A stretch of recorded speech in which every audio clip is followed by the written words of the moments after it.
नमस्कार। आज बहुत ही रोचक चर्चा का विषय है, वो है रुद्राक्ष। सबने रुद्राक्ष देखे, हर पंडित जी की गले में होते हैं, हर साधु की गले में होते हैं, पुजारियों के गले के अलावा अगर हम बोले तांत्रिक और अगर हम अघोरी या किसी बाबा की बात बोलें वहां रुद्राक्ष देखते हैं। और रुद्राक्ष का तो इतना चलन हो गया, आज किसी भी ई कॉमर्स की वेबसाइट पे जाइए और रुद्राक्ष अलग अलग तरीके से बिक रहे हैं। रुद्राक्ष लोग ज्वेलरी की तरह पहनने लग गए, कोई हाथों में, गलों में, और हमने तो कुछ लोग देखे उन्होंने तो पैरों में भी डाले हुए। तो रुद्राक्ष है क्या? सबसे पहली चीज जानने की और बहुत रोचक चीज है कि रुद्राक्ष का मतलब होता है रुद्र मतलब शिव, और अक्ष मतलब आंसू। जब शिव जी के आंसू गिरे थे, जब माता सती को लेके जब वो चल रहे थे, तो वो जब आंसू गिरे उससे रुद्राक्ष का पेड़ उत्पन्न हुआ और वो रुद्राक्ष बने। तो बहुत ही अगर हम बोले स्पिरिचुअल चीज वो रुद्राक्ष है। तो रुद्राक्ष की शक्ति की बात बोले तो सभी ने कहानियां और बहुत सारे चर्चे सुने हुए, अलग अलग चर्चे हैं।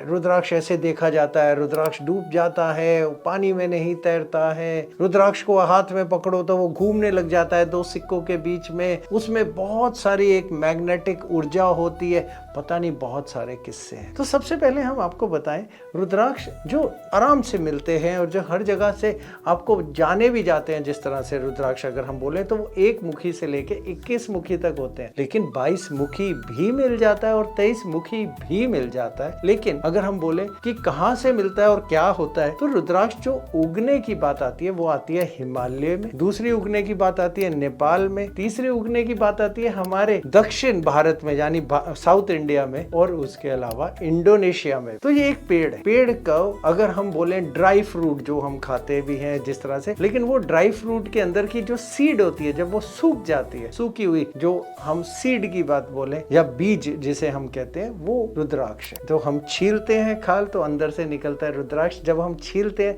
हमें नहीं पता होता अंदर कितने मुखी का निकलेगा। तो लोगों ने ज्वेलरी की तरह पहनने शुरू कर दिया और उसके अंदर छेद करके पहनने का शुरू कर दिया। किसी ने कहते चांदी में पहना, किसी ने सोने में पहना, किसी ने गले में पहना, किसी ने हाथ में पहना। क्या ये सही विधि है? नहीं, रुद्राक्ष की विधि ऐसी नहीं जा। रुद्राक्ष को पहनने के लिए एक समझ होनी जरूरी है कि कौन किस नंबर का या किस तरह का रुद्राक्ष पहनेगा। अब नंबर होते हैं जिसको हम फेस कहते हैं या मुखी चेहरा, तो वो अगर एक लकीर होगी उसके ऊपर तो वो एक मुखी हो जाता है, और अगर एक भी लकीर ना हो तो वो निराकार रुद्राक्ष भी होता है। जब 2 रुद्राक्ष जुड़े हुए होते हैं तब हम उन्हें गौरी शंकर कहते हैं, और जब 3 रुद्राक्ष एक साथ जुड़े हुए एक ही उसमें से निकल आते हैं तो हम उन्हें त्रियुति कहते हैं। किसी रुद्राक्ष की अगर सामने से सूंड बन जाती है तो उसे हम गणेश रुद्राक्ष भी कहते हैं। तो हर रुद्राक्ष की एक एक मान्यता है, वो किसको पहनना चाहिए, किसके लिए वो सही रहेगा और किस तरीके से उसे इस्तेमाल करना चाहिए या पहनना चाहिए, उसकी एक एक जानकारी होना बहुत जरूरी है। जो हम ये शुरू कर रहे हैं अपनी मुहिम हम जिसे कहें, तो वो सिर्फ छोटी सी है, रुद्राक्ष के बारे में समझाना। दूसरा ये समझाना रुद्राक्ष कैसे चेक करें कि वो असली है या नकली है। तीसरी चीज ये समझना कि मेरे को कौन सा पहनना है, और ऊपर से ये समझना कि वो किस तरीके से पहनना है या इस्तेमाल करना है। और आखिरी में उसकी शक्ति ऊर्जा को कैसे समझे हम पे काम कर रही है या नहीं कर रही। बहुत सारी मान्यताएं हैं, बहुत सारी इसके बारे में सोच है। उन सारी सोचों को एक एक पन्ना करके धीरे धीरे खोलेंगे,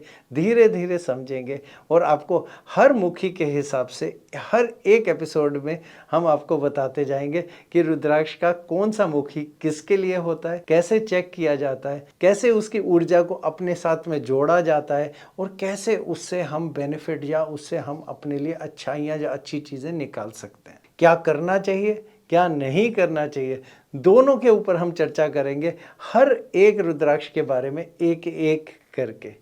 तो सुनते रहिए, ये एपिसोड चलते जाएंगे और हम आपको हर रुद्राक्ष समझाते जाएंगे, और बहुत रोचक लगेगा क्योंकि हर रुद्राक्ष के पीछे एक किस्सा है, एक कहानी है, एक मान्यता है। तो वो समझना, तरीका समझना, ये आपके लिए बहुत रोचक रहेगा। तो जुड़े रहिएगा, हम बताते जाएंगे और आपके लिए ये सामने उभर के आता जाएगा। नमस्कार।